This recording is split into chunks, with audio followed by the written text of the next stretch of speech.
اعوذ باللہ من الشیطان الرجیم بسم اللہ الرحمن الرحیم ایحسبون انما نمدهم باموال وبنین نسارع لهم فی الخیرات بل لا یشعرون۔ دوستو بزرگوں، کامیابی کون نہیں چاہتا؟ کامیابی کون نہیں چاہتا؟ ہر شخص یہی چاہتا ہے کہ وہ کامیاب زندگی بسر کرے اور خیر و فلاح کی زندگی، خیر و فلاح کی اس کے حصے میں آئے۔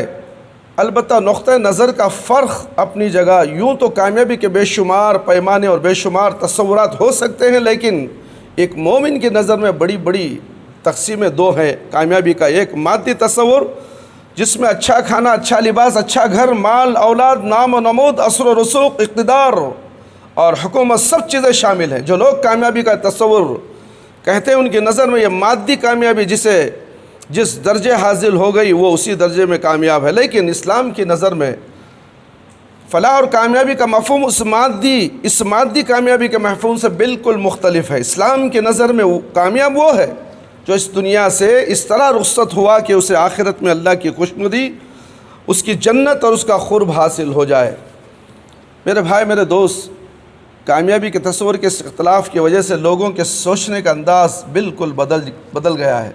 اکثر ایسا ہوا کہ جب اللہ تعالیٰ نے لوگوں کو مادی نعمتوں سے نوازا اور مادی اعتبار سے وہ خوشحال اور کامیاب ہو گئے، تو اس غلط فہمی کا شکار بھی ہو گئے کہ وہ اپنے کامیاب سمجھنے کے ساتھ ساتھ راہ راست پر بھی سمجھنے لگے اور سمجھ بیٹھے کہ ہم اللہ کے پیارے بھی ہیں۔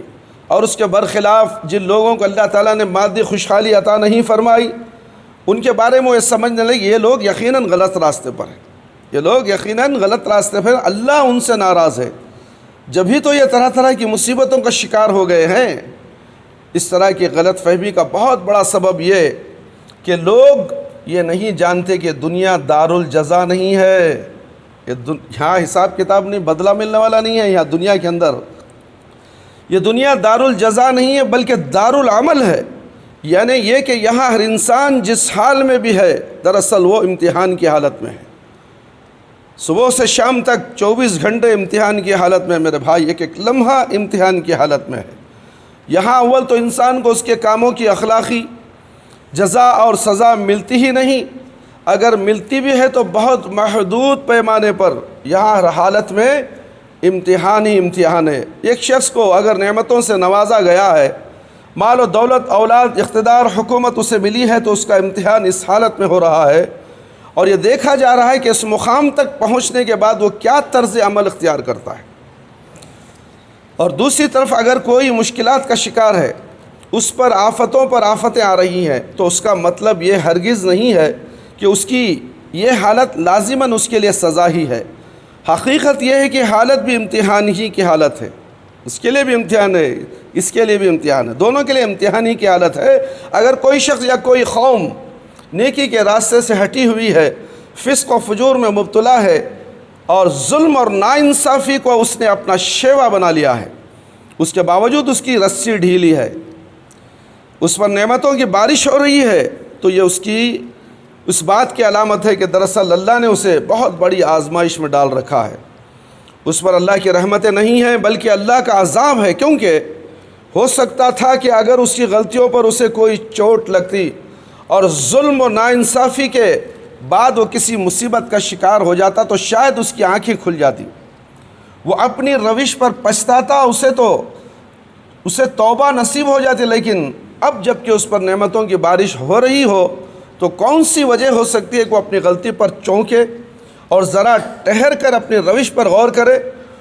وہ تو مال و دولت کے بدمست ہو کر اور زیادہ شرارت پر اتر آئے گا اور اس طرح اپنے آپ کو اللہ کے غضب کا زیادہ مستحق بنا لے گا۔ اس کے برخلاف جہاں ایک طرف سچی خدا پرستی یعنی کہ سچی الہی پرستی ہے، پاکیزہ اخلاق ہوں، معاملات اچھے ہوں، اللہ کی مخلوق کے ساتھ رحمت اور شفقت کا برتاؤ ہو، اس کے باوجود وہ شخص مصیبتوں کا شکار ہو اور چوٹوں پر چوٹیں اسے لگ رہی ہیں، تو اس کے بارے میں یہ فیصلہ ہرگز صحیح نہیں ہے کہ اس کی یہ حالت اللہ کی ناراضگی کی علامت ہے۔ حقیقت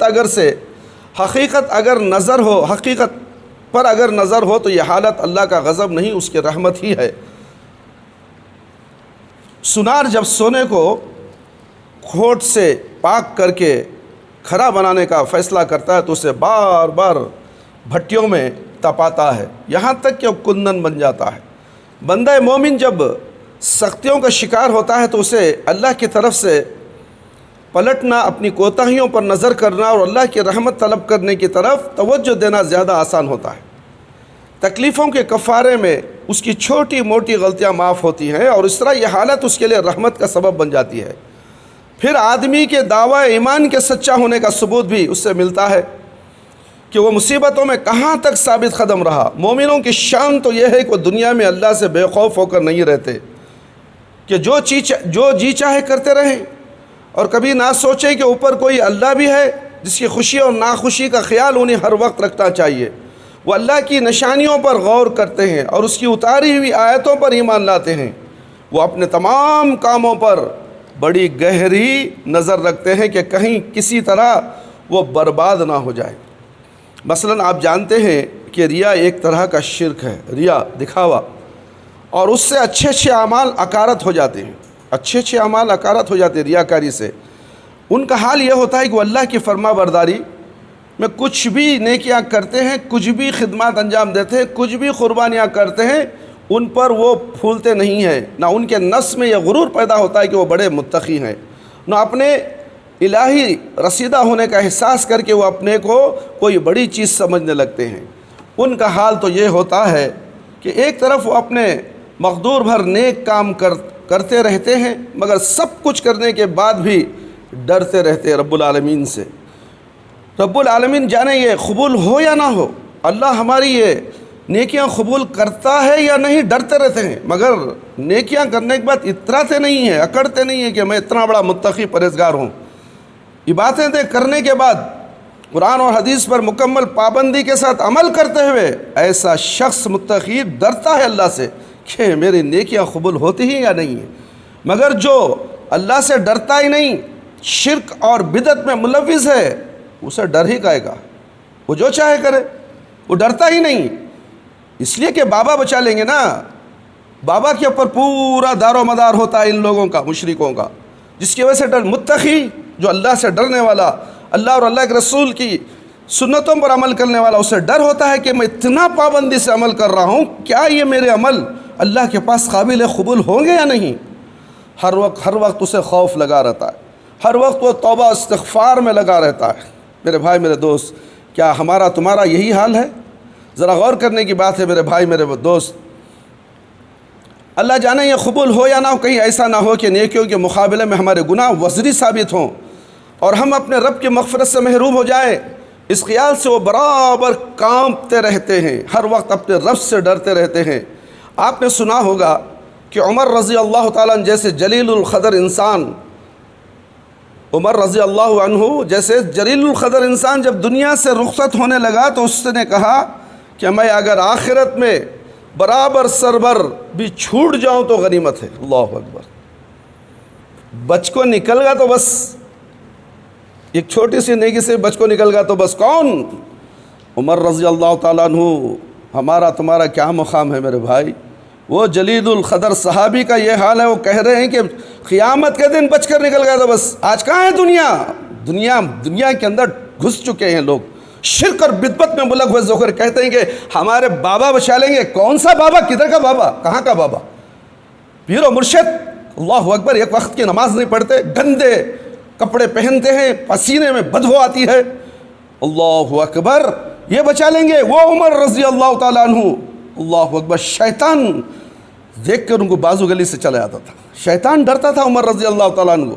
آج ہم باباؤں سے ڈرتے ہیں جو نماز نہیں پڑھتے، گانجا مارنے والے، افیم پینے والے، ایک وقت کی نماز نہیں، بازو کھڑو باس آتی ہے ان کے کپڑوں میں سے، اس کے سر دیکھو، ان کے سادوں کی طرح چوٹیاں ڈال کر، کتنے جوئیں ہوں گی اگر ان کے دماغوں کو دھویا جائے، معلوم ہو جائے سر کو دھویا جائے تو۔ کیا یہ لوگ بچائیں گے؟ ان کا خود بچنا مشکل ہے، یہ مریں گے تو جائیں گے جہنم میں۔ جن کو تم اولیاء اللہ دنیا میں بنا لیے ہو، کیا اللہ نے ان کو اولیاء اللہ بنایا؟ کبھی تم نے غور کیا؟ کوئی حدیث ہے، کوئی قرآن کی آیت ہے؟ تو پھر کیسے تم عمل کرتے ہو میرے بھائی میرے دوست؟ تھوڑی دیر سمجھ کر غور تو کرو۔ عمر رضی اللہ تعالیٰ عنہ کی بات کو غور کرو، پھر اپنے دور کے باباؤں کی طرف نظر دوڑاؤ۔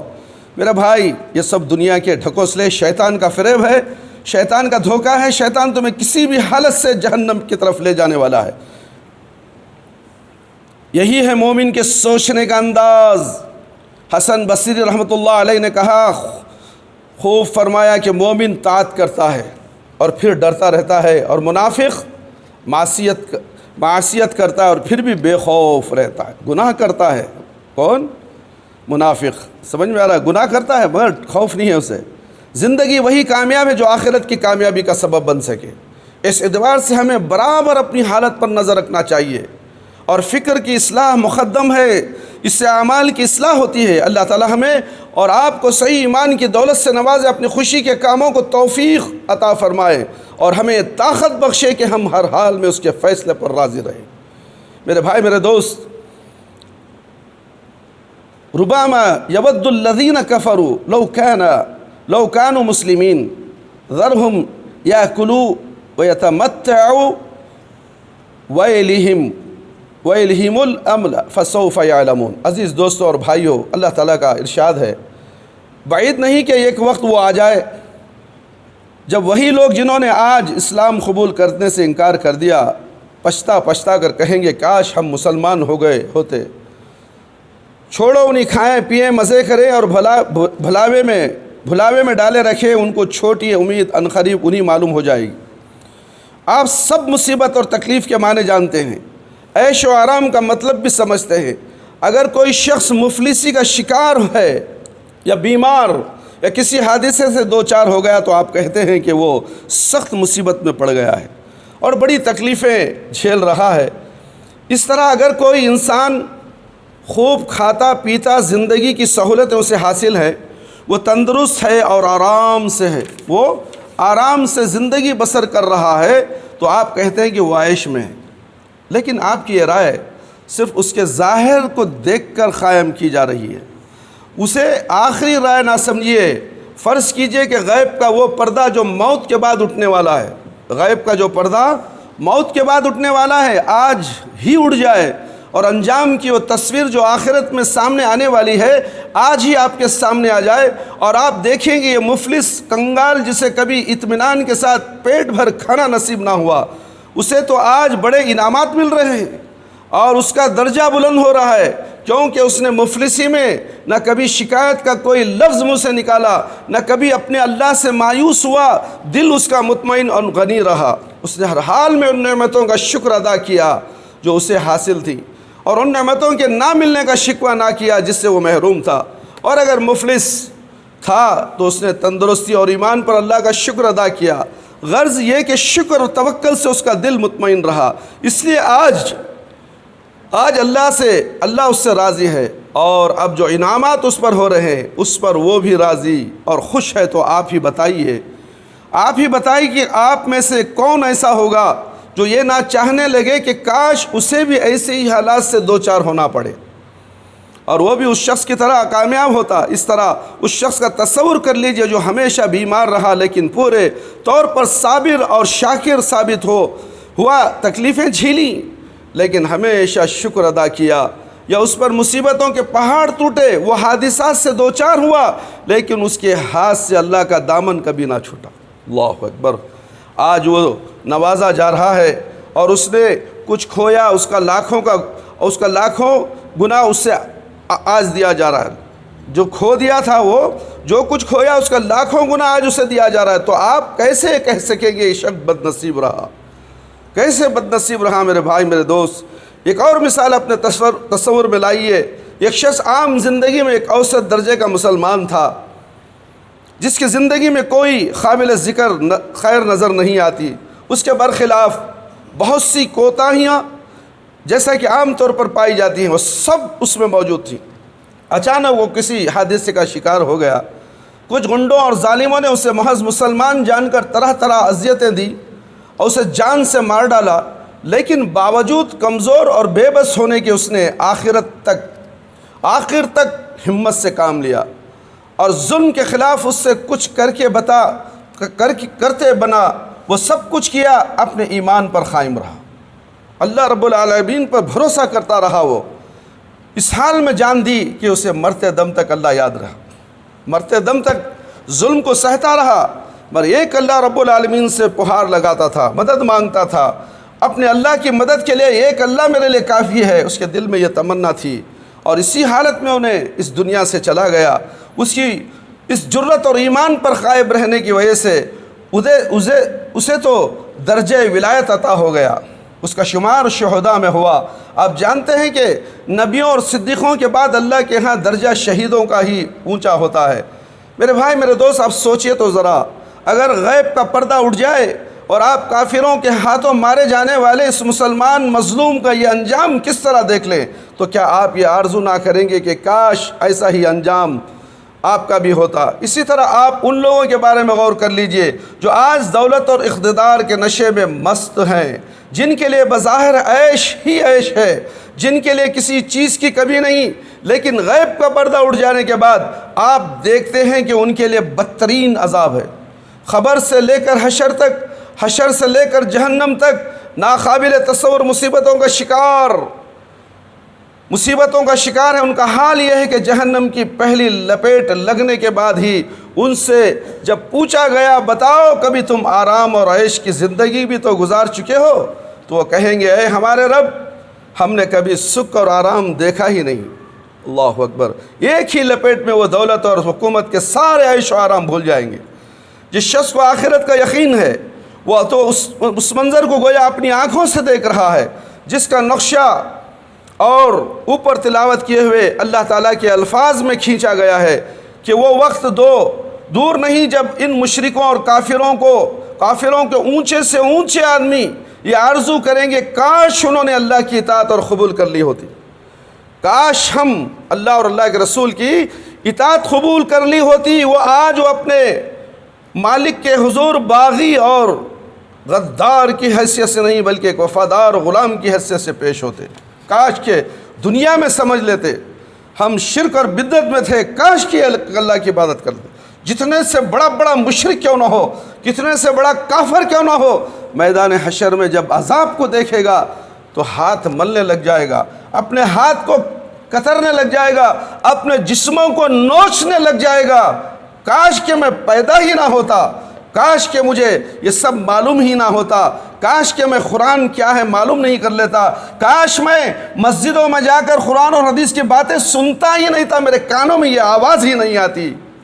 آج میں کیا کروں؟ میں نے سب کچھ جانا مگر میں شرک میں مبتلا تھا۔ میرے بھائیوں، میرے دوستوں، بزرگوں، اس منظر کو سامنے رکھو، اس منظر کو سامنے رکھو، پھر فیصلہ کرو کہ حقیقی عیش کیا ہے، حقیقی عیش کیا ہے میرے بھائی میرے دوست، اور واقعی مصیبت کس چیز کا نام ہے۔ اللہ کا شکر ہے آپ سب لوگ آخرت پر ایمان رکھتے ہیں اور آخرت کی زندگی کو اصل زندگی جانتے ہیں، آخرت ہی کی کامیابی کو کامیابی سمجھتے ہیں، اور اسی کامیابی کے لیے برابر کوشش کر رہے ہیں۔ کب تک؟ موت تک کوشش ہے۔ نماز پڑھنا کوشش سب سے بڑا اہم کام ہے میرے بھائی۔ عقیدہ جاننے کے بعد اللہ ایک ہے، اللہ کے سوا کوئی معبود نہیں، ہم نے جان لیا، متقی ہو گئے، توحید پرست ہو گئے۔ اس کے بعد ہم نماز نہیں پڑھے تو توحید پرست رہتے ہیں کیا؟ توحید پرست میں قائم رہتے ہیں؟ ذرا بولو میرے بھائی میرے دوست۔ جس نے نماز نہیں پڑھی اس نے کفر کیا، کافر ہو گئے تم، اور تم سمجھتے ہی نہیں۔ نہ تمہیں سامنے قرآن پڑھ کر سنایا جائے یا احادیث پڑھ کر سنایا جائے یا میدان حشر کے عذابات کو تمہارے سامنے کھلم کھلا بولا جائے، مگر وہی شیطان کی روش جو پہلے سے اپنے باپ داداؤں کے ذریعے سے چلی آ رہی ہے۔ نماز تو ملا مولیوں کا کام ہے، بوڑھوں کا کام ہے، جو کمزور طبقہ ہے وہ جائے گا مسجد میں نماز کے لیے۔ ہمیں کیا ضرورت ہے؟ ہمیں تو دنیا کمانا ہے، عیش و آرام کرنا ہے، دنیا کی پڑھائی ہمارے لیے ضروری ہے۔ آج کل تو یہ انٹرنیٹ کے اندر بیوقوف مدرسے کے لوگ انٹرنیٹ پہ پڑھائی ڈال دیے، کتنی بڑی بیوقوفی ہے۔ دیکھو صبح سے شام تک موبائل کو گھورتا ہے۔ پہلے تو کالجوں کے اندر انٹرنیٹ موبائل لے کو جانے سے منع کیا گیا، وہی اساتذہ اب موبائل کے سامنے بیٹھ، ارے یہ بیوقوف نہیں ہے اساتذہ، عقل ہے ان لوگوں کو، پڑھائی گئی بھاڑ میں، 2 مہینے کے بعد پڑھ لو کوئی بات، 1 سال چلے گا کوئی بات نہیں، موت و حیات کی زندگی گزر رہی ہے باہر اور تم پڑھائی چلے جائے گی، اب جا تیری آنکھیں خراب ہوگی تو پرواہ نہیں، انٹرنیٹ میں گھر لے کو بیٹھ تھوڑی دیر۔ اگر کوئی بچہ انٹرنیٹ کا موبائل دیکھتا ہے تو ماں کہتی ہے ارے بند کر رہے، کب سے گھر لگ بیٹھا یہ۔ اگر باپ آ جائے تو فوراً چھپا لیتا ہے یہ موبائل، باپ ڈانٹ نہ دے، کیا دیکھ رہا تو موبائل میں، کیا کام کرتا رہا۔ اب نہیں، ابھی بچوں سے پوچھو تو 4 گھنٹے 8 گھنٹے 6 گھنٹے کمپیوٹر کے سامنے بیٹھے، گھر رہے بڑھا رہے، دیکھ رہے بڑھا رہے، کیا نماز چھوڑ کر، نمازیں بھی معاف، پھر بھی اہل حدیث، پھر بھی توحید پرست، کیسے ہو سکتا ہے میرے بھائی؟ تم نے نماز چھوڑ دی جان بوجھ کر، کافر ہو گئے، پھر توحید پرست کہاں ہوئے؟ تم آخرت پر تمہارا یقین کہاں ہوا؟ مرنے کے بعد تمہارا حساب و کتاب ہونے والا، اس پر یقین کہاں ہوا؟ تو اسی لیے یقین کرو میرے بھائی، اللہ پر یقین کرو، آخرت پر یقین کرو، جہنم ہے ہمارے لیے تیار، یقین کرو، اور جنت بھی ہے ہمارے لیے ان متقی پرہیزگاروں کے لیے جو دنیا میں اللہ رب العالمین سے ڈرتے ہوئے 5 وقت کی نماز اور اپنے دین کو اور اپنے توحید کو مضبوطی سے تھام کر چلتے ہیں، مصیبت آئے تو بھی، پریشانی آئے تو بھی توحید کا دامن کبھی خالی ہاتھ سے جانے نہیں دیں گے، اور نماز کو پکڑیں گے۔ اگر نماز میری چھوٹ گئی تو میری توحید چلے گی، پھر مجھے توبہ کرنا پڑے گا۔ کتنے بار توبہ کرو گے؟ اللہ کے ساتھ مذاق کرو گے تم؟ نہیں حضرت آئندہ اب سے پڑھتے ہم نماز، نہیں حضرت اب سے آتا ہوں میں نماز کو۔ ارے بھائی حضرت کا کیا جانے والا ہے؟ نقصان تو تمہارا ہو رہا ہے، تم نمازیں چھوڑ کر گھروں میں سوتے ہو، نہ فجر کی نماز، نہ ظہر، نہ عصر، نہ مغرب، نہ عشاء، کسی نماز میں نظر نہیں آتے اس محلے کے لوگ، تو پھر کیسے بیماریاں نہیں آئیں گے، پریشانیاں نہیں آئیں گے؟ اور آنے والے ہیں میرے بھائی، بہت سے عذاب آنے والے ہیں، بہت سے عذابوں کی جھلکیاں آپ انٹرنیٹ کے ذریعے سے دیکھ رہے ہیں، کہیں طوفان کا عذاب، بارش کا عذاب، کہیں خانہ جنگی کا عذاب۔ آج دیکھو امریکہ اندر کیا ہو رہا ہے، آپس میں لڑ کر مر رہے ہیں، بڑی بڑی املاک کے تباہ و برباد جلا کر راکھ کر دیا جا رہا ہے، سپر پاور، اللہ اکبر، ایک معمولی انسان جس کے ہتھیار نہیں ہے اس کے پاس پورے امریکہ کو جلا کے راکھ کر رہے۔ عوام، حکومت کے پاس تو ہتھیار ہے، بندوقیں ہیں، اور اب عوام کے اوپر ملٹری چلانے کا حکم دیا گیا ہے۔ عوام کے اوپر ملٹری چلانے کے لیے کیا حکومت فوج بناتی ہے؟ دشمنوں کو مارنے کے لیے۔ یہ تو تمہارے عوام ہے، رعایا ہیں، ناانصافی کے لیے آواز اٹھا رہے، اس پر تم چابک چلاتے ہو، انہیں مارتے ہو، تو پھر عوام اگر بدل جائے گی تو اچھی سلطنتیں تباہ و برباد ہو جاتی ہے میرے بھائی۔ اللہ تعالیٰ ظلم کو برداشت نہیں کرتا، ظلم ایک حد تک ہونا چاہیے، اس سے اگر زیادہ سر سے پانی چڑھ گیا تو عوام نکل کر باہر آ جائے گی تو تباہ اور بربادی کے سوا کچھ نہیں ہونے والا ہے۔ تمام چیزیں اللہ کے حکم کے مطابق ہوتی ہیں، اس لیے ہمیں ڈرنا چاہیے میرے بھائی میرے دوست۔ ہم اللہ سے کم ڈرتے ہیں، دنیا والوں سے زیادہ ڈرتے ہیں۔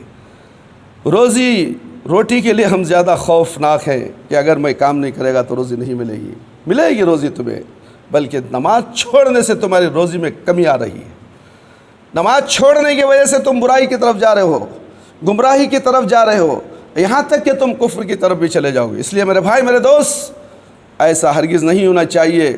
اس منظر کو سامنے رکھو اور پھر فیصلہ کرو حقیقی عیش کیا ہے اور واقعی مصیبت کس چیز کا نام ہے۔ اللہ کا شکر ہے آپ سب لوگ آخرت پر ایمان رکھتے ہیں، آخرت کی زندگی کو اصل زندگی جانتے ہیں، آخرت ہی کی کامیابی کو کامیابی سمجھتے ہیں۔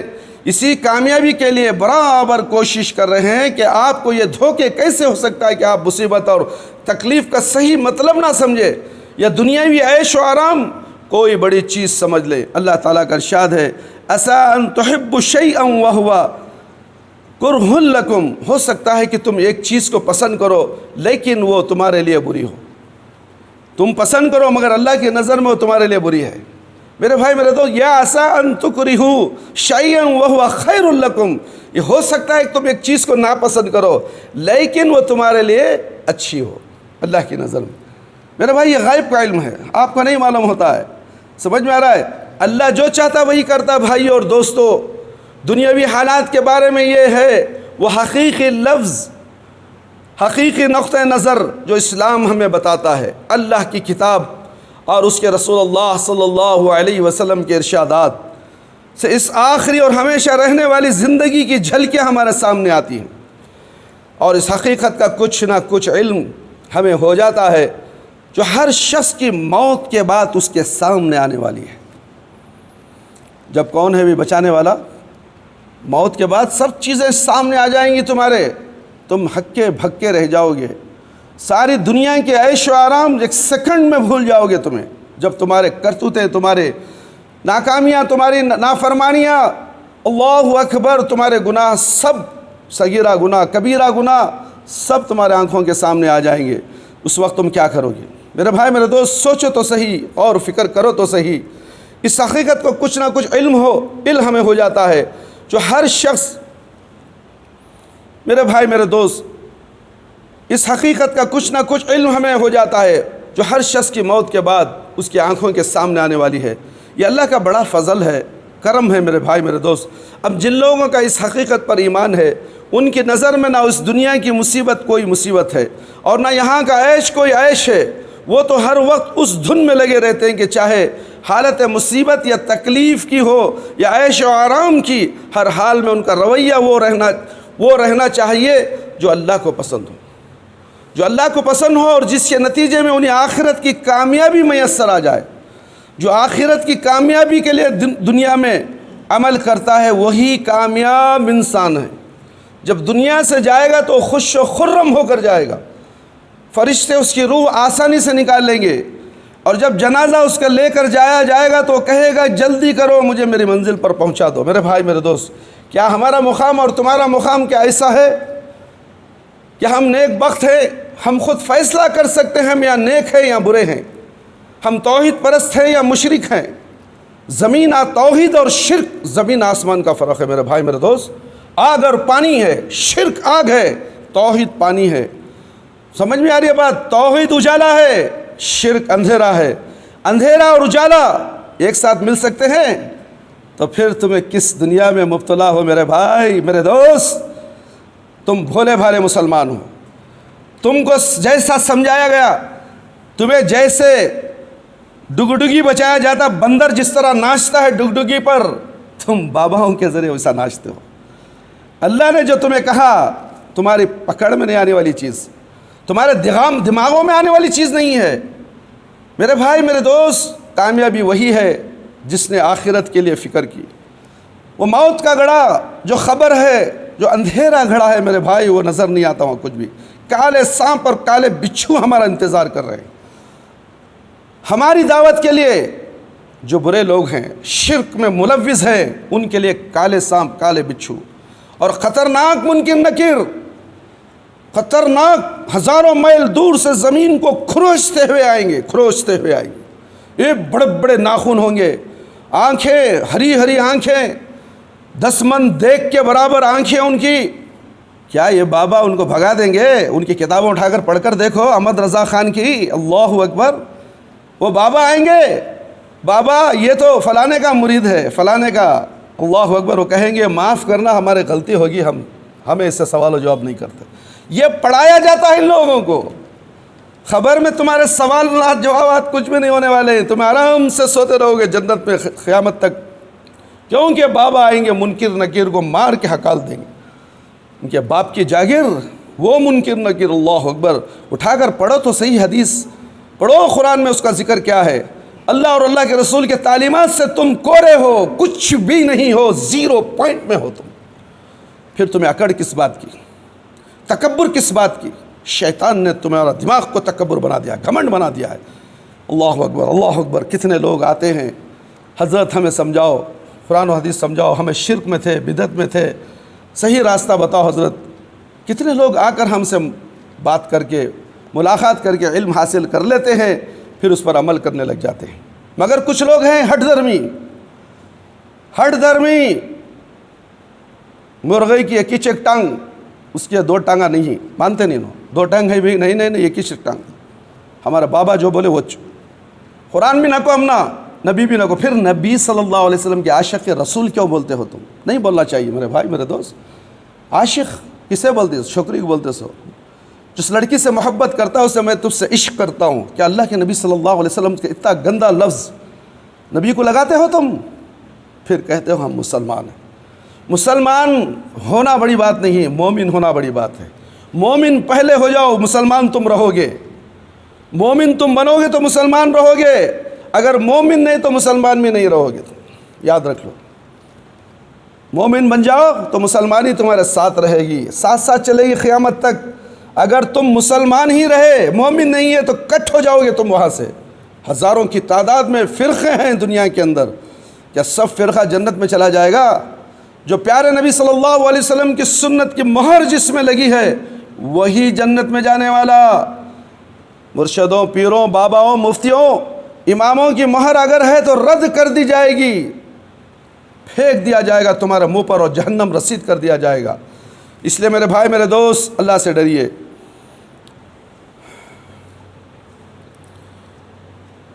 نہ اس دنیا کی مصیبت کوئی مصیبت ہے، اور نہ یہاں کا عیش کوئی عیش ہے۔ آپ نے سنا ہوگا کہ رسول اللہ صلی اللہ علیہ وسلم کے پیارے حمزہ رضی اللہ تعالی عنہ شہید کیے گئے۔ دشمنوں نے ان کے جسم مبارک کی بے حرمتی کی، ان کا کلیجہ نکال کر چبا ڈالا۔ اسی طرح کتنے ہی اللہ کے پیارے جن کے بارے میں یقین ہے کہ وہ بہترین انسانوں میں سے تھے، یہاں تک کہ کتنے ہی انبیاء اور رسول ظلموں کے ستم کا نشانہ بنے۔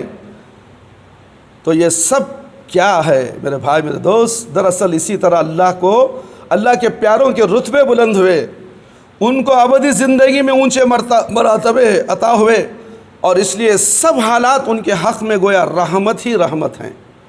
بھائی اور دوستو، بزرگوں، اللہ کی ایسی رحمت کے مستحق اب سے پہلے بھی بہت سے لوگ ہو چکے ہیں، اور اب بھی ہوتے رہتے ہیں۔ فیصلہ اس بات پر ہے کہ کس نے اپنا امتحان کس طرح دیا ہے، امتحان اس دنیا میں کس طرح دیا ہے۔ وہ امتحان جو مصیبتوں میں بھی ہوتا ہے اور عیش و آرام میں بھی ہوتا ہے۔ ہم اللہ تعالیٰ سے دعا کرتے ہیں کہ وہ ہمیں اپنی مرضی کے راستے پر چلنے کی توفیق، اللہ کی مرضی کے راستے کی طرف چلنے کی توفیق عطا فرمائے۔ اپنی مرضی سے زندگی نہیں، اپنے نفس کی زندگی نہیں، اپنا نفس جو بولا وہی کروں گا۔ یہ نفس کا پجاری ہے، یہ مشرک ہے میرے بھائی، میرے دوست۔ جو نفس کی بات سنتا ہے، اپنے دل کی بات سنتا ہے، اللہ اور اللہ کے رسول کی بات نہیں سنتا، اپنے دل کی پوجا کرتا ہے، تو یہ مشرک ہے۔ اللہ ہمیں ان میں سے نہ رکھے۔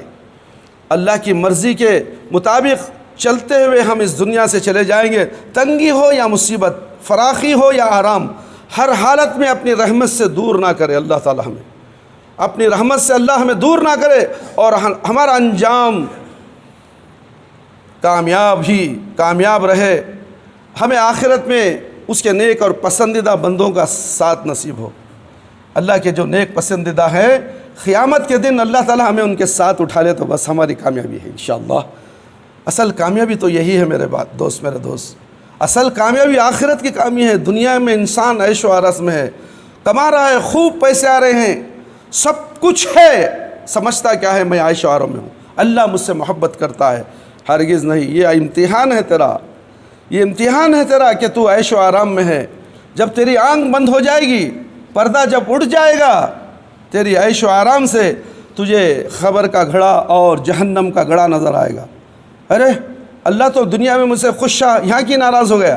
اللہ اکبر، یہ سوچنے کا مقام ہے۔ اس لیے ہم جب آنکھ بند کریں گے تو ہمارے سامنے جنت الفردوس نظر آئے، نیک فرشتے نظر آئیں، جو سوال و جواب کرنے کے لیے خوبصورت فرشتے آئیں گے۔ من ربک کا، ما دینک کا، من نبیک کا۔ سوچو میرے بھائی، میرے دوست، ان تین سوالوں میں دنیا کے اندر جن کی تم پوجا کرتے ہو، ان کا سوال خبر میں ہے یا نہیں؟ من نبیوں کا سوال ہے میرے بھائی، نبی کے بارے میں سوال ہو رہا ہے، من ولیوں کا نہیں ہے، من اماموں کا نہیں ہے، من مرشدوں نہیں ہے، من پیروں نہیں ہے، من نہ جانے کیا کیا کیا کیا کیا کیا کیا تم نے بنا لیے، وہ سب سوال نہیں ہو رہے ہیں۔ سوال صرف من نبیوں کا، تمہارے نبی کے بارے میں تم کیا جانتے ہو؟ ہائے لادری، میرے پیروں مرشدوں نے جو کہا میں وہی کرتا رہا۔ جا تیرے پیروں مرشد دیکھو جہنم کے گڑھے کے پاس کھڑے، فرشتوں سے کہا جائے گا رسید کرو اسے، بھیجو وہاں پر، اور جہنم کے منہ اوندے منہ گرا دو اسے۔ کیا انجام ہوگا تمہارا؟ وہ انجام سے ڈرو اے مسلمانوں کی جماعت ہو، اے میری پیاری ماں اور بہنوں، اللہ سے ڈرو، ایک اللہ کی عبادت کرو، ایک نبی صلی اللہ علیہ وسلم کی اطاعت کرو، یہی تمہارے لیے حقیقی کامیابی ہے۔ اللہ تعالیٰ سے دعا ہے کہ اللہ تعالیٰ مجھے اور آپ تمام کو ان تمام قرآن اور حدیث کی باتیں سن کر اس پر زیادہ سے زیادہ ہم سب کو غور و فکر کرتے ہوئے، ایک ایک بات پر غور و فکر کرتے ہوئے اپنی آخرت کو سنوارنے کی اس دنیا میں کوشش کریں۔ اللہ تعالیٰ ضرور جو اس راستے پہ جانا چاہتا ہے، اللہ تعالیٰ اس کے لیے نیکیوں کے دروازے کھولتے جاتا ہے، راستے بتاتے جاتا ہے، بناتے جاتا ہے، یہاں تک کہ اس کی منزل قریب آ جاتی ہے۔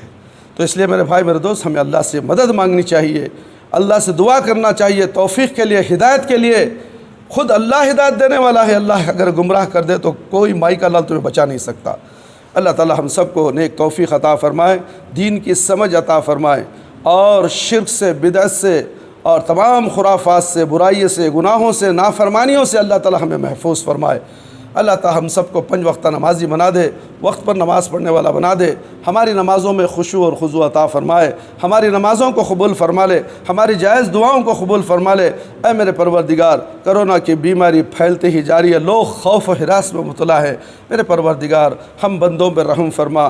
اے اللہ ہم سب پر رحم فرماتے ہوئے اللہ اس بیماری کا کچھ خاتمہ فرما دے، اس کا کچھ حل فرما دے۔ اگر تو چاہے تو سب کچھ ہو سکتا ہے، ساری دنیا کی طاقتیں کچھ بھی نہیں کر سکتے۔ اگر تو چاہ لے تو میرے پروردگار اس بیماری کو اس بیماری ہمارے سے دور ہو سکتی ہے۔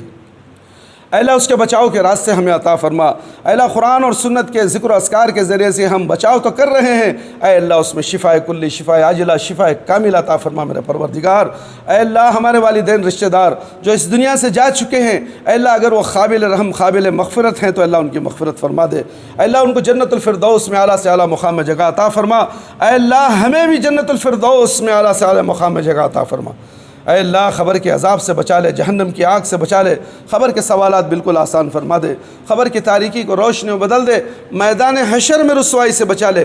اے اللہ ہمیں موت دے تو ایمان کی حالت میں موت دے، جب ہماری روح ہمارے جسم سے نکلے تو اے اللہ ہماری زبان پر کلمہ لا الہ الا اللہ محمد الرسول اللہ جاری رہے۔